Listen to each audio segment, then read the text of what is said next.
तो ये जो कहना है कि अगर इस प्रकार का नैसर्गिक हम खाना खाएंगे तो सभी के लिए पर्याप्त नहीं होगा, ये जो बात कही जाती है वो सही नहीं है। फिर भी मैं चाहता हूं कि आप प्रयोग करें।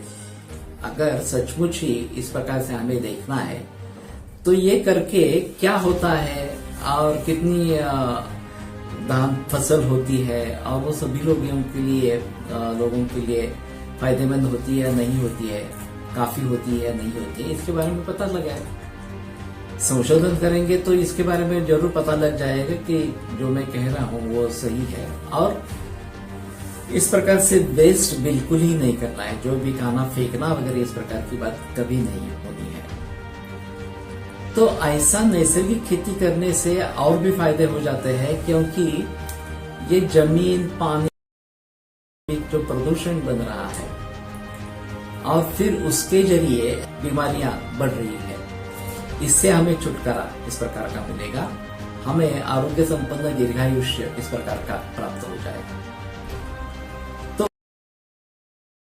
करते रहना चाहिए, ये आवश्यक इस प्रकार का रहेगा। और वैसे देसी भी इसमें प्रचलन बढ़ जाए तो ये एक अच्छी बात इस प्रकार की रहेगी। अब बात आती है कि मानसिकता कैसे चेंज करेंगे।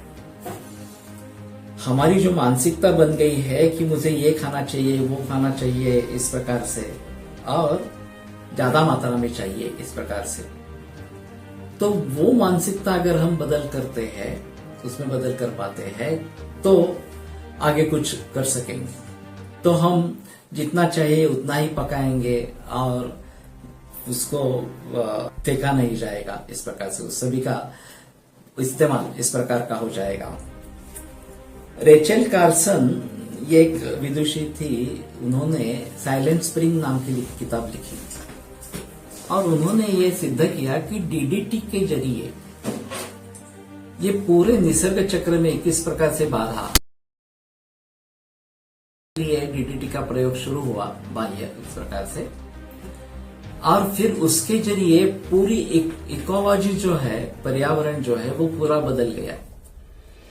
तो ये एक आई ओपनर इस प्रकार की किताब थी, सभी की आंखें खुल गई कि ये क्या कर रहे हैं हम इस प्रकार से पेस्टिसाइड्स वगैरह का प्रयोग कर रहे हैं। दूसरा एक अभी वीडियो देखा था कि तणनाशक जिसको कहते हैं, जो ग्रास को नष्ट कर देता है, उसके प्रयोग से हार्मोनल इम्बैलेंस कैसे हो गया फ्रॉग्स में, मंडूक में इस प्रकार से, और फिर मेल का फीमेल कैसे बनने लगा, नर से मादी इस प्रकार का उसका परिवर्तन होने लगा।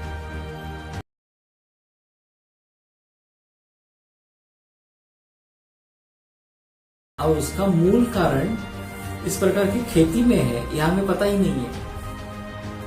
तो इसलिए हमें सजग होकर इन सभी बातों को देखना पड़ेगा, तभी हमारी मानसिकता थोड़ी बदलेगी। नहीं तो मानसिकता बदलना काफी मुश्किल इस प्रकार का मामला है। और नैसर्गिक खेती करेंगे, देसी गाय का प्रयोग करते रहेंगे तो ये आपत्तियां दूर होगी और हमें आरोग्य संपन्न दीर्घायुष्य इस प्रकार का प्राप्त हो जाएगा। तो इसी